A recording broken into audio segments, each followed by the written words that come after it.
It's a remarkable story because the line that Sir Keir Starmer is taking and took this morning is the same that he said, well, over a month ago when this was first asked by the BBC's Sophie Rayworth. And it does seem to be that the Labour leader is a little bit more on the back foot now than he was then, potentially because the story has greater salience, because more people have heard of this story.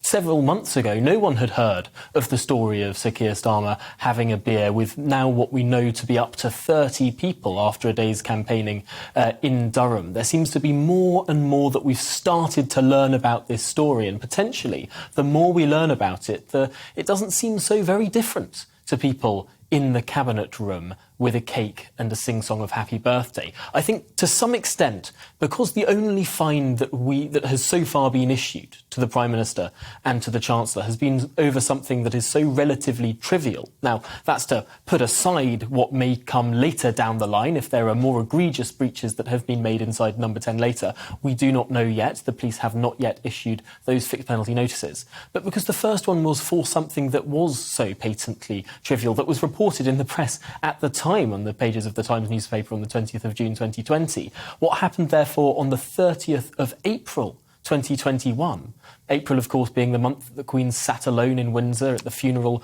of her late husband. What happened then, when indoor mixing was banned, seems to be fairly comparable with the situation that the Prime Minister and the Chancellor found themselves in.